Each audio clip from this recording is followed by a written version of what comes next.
Assalamualaikum warahmatullahi wabarakatuh. Hamdan wa syukran lillah. La hawla wa la quwata illa billah. Ashhadu an la ilaha illallah. Wa ashhadu anna Muhammadan abduhu wa rasuluh. Alladhi la nabiyya ba'dah. Amma ba'du. Alhamdulillah. Ikhwati fillah. Rahimani wa rahimakumullah. Kita dipertemukan kembali dalam program kami, Kajian Maki Peduli Indonesia, dalam bahasan ilmu nahwi.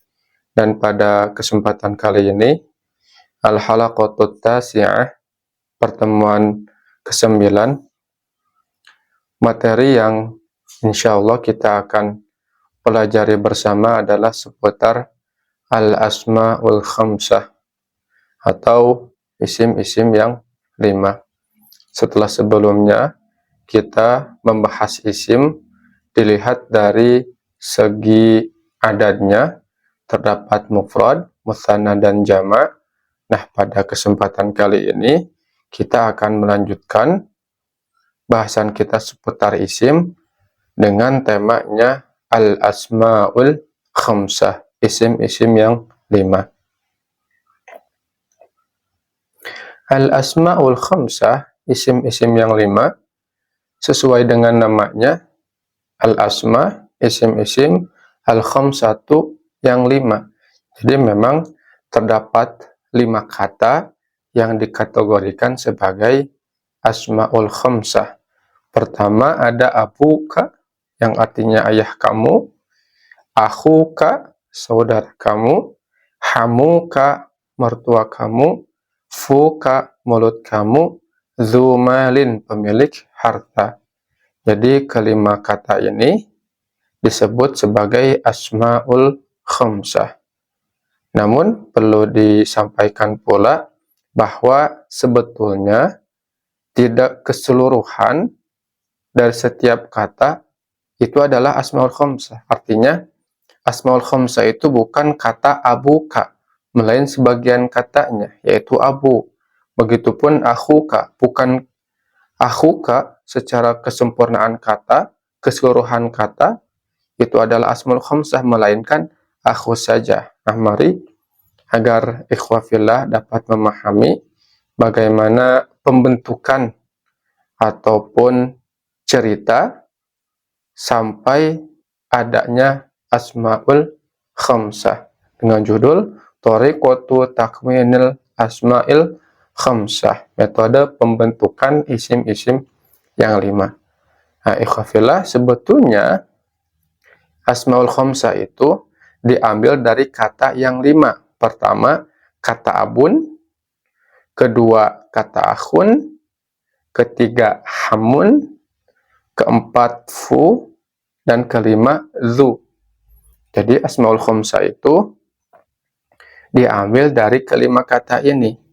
Abun bapak, akhun saudara laki-laki, hamun mertua, fu mulut, dan zu pemilik atau yang memiliki. Nah, kemudian bagaimana kelima kata ini bisa dikatakan sebagai Asma'ul Khamsah? Ada beberapa catatan ataupun syarat. Pertama, kata 5 ini atau kelima kata ini haruslah berbentuk mufrad, dalam keadaan mufrad. Jadi tidak boleh dalam keadaan musanna, tidak boleh pula dalam keadaan jama'. Haruslah dalam keadaan mufrad. Kedua, haruslah disandarkan atau haruslah menjadi mudhof. Jadi ketika kata ini yang 5 itu kapan bisa menjadi Asma'ul Khamsah?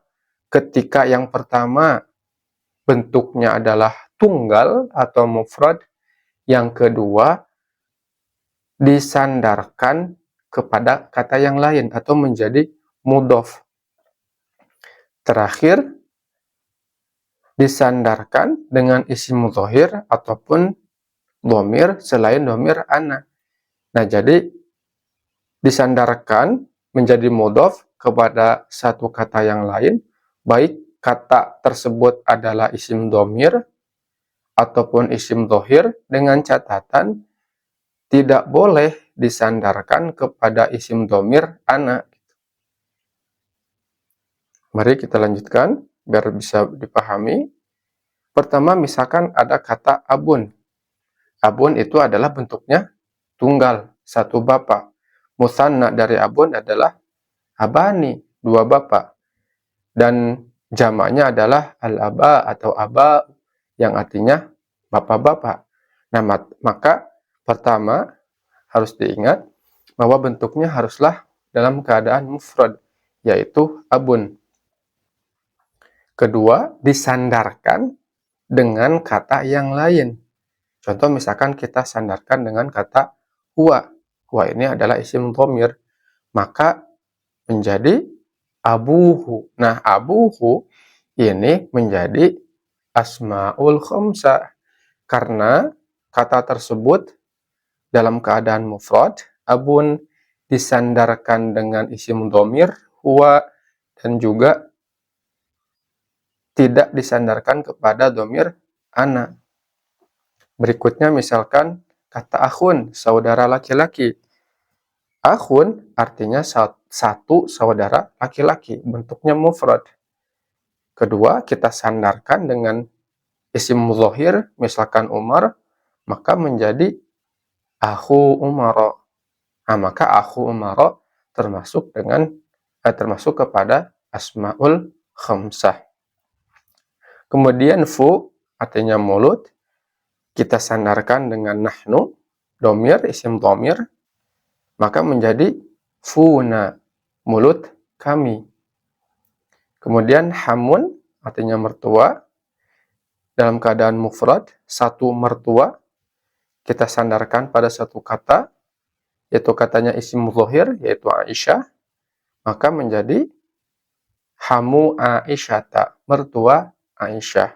Terakhir, misalkan zu artinya pemilik atau yang memiliki, lalu kita sandarkan dengan isim zahir yaitu baitun, maka menjadi zu baitin. Nah, ikhwafillah, ketika yang asalnya abun berubah menjadi abuhu karena diidhofatkan kepada huwa, begitupun akhun berubah menjadi akhu Umar karena diidhofatkan atau disandarkan pada Umar. Kemudian fu menjadi funa karena disandarkan pada nahnu. Hamun menjadi hamu Aisyata karena disandarkan pada Aisyah. Zu menjadi zu baitin karena disandarkan pada bait. Maka kelima kata ini menjadi asmaul khamsah karena disandarkan pada yang lainnya.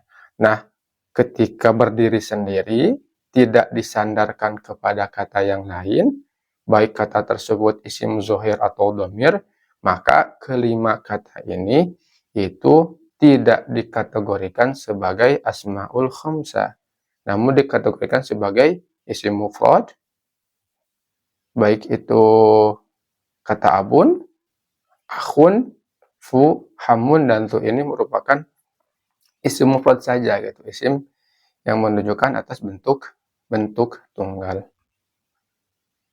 Berikutnya, al-amthilatu fil jumlah. Contoh-contoh pada kalimat sempurna. Contoh misalkan di sini ada hadara akhu Umar. Hadara akhu Umar. Maka akhu di sini adalah asmaul khamsah. Kenapa?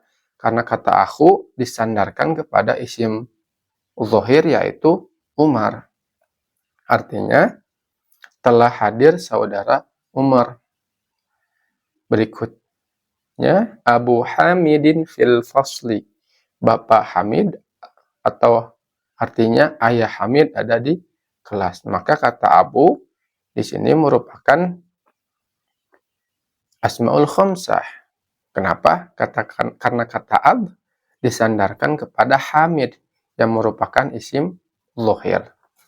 Berikutnya, hadza dzu baitin karimun. Hadza dzu baitin karimun. Ini artinya adalah ini adalah pemilik rumah yang mulia.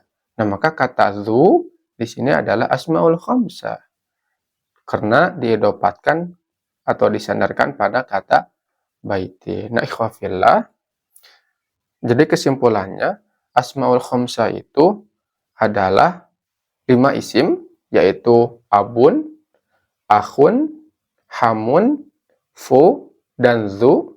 Kelima kata ini kapan dikatakan sebagai asmaul khamsah, yaitu ketika kelima kata ini disandarkan pada kata yang lain.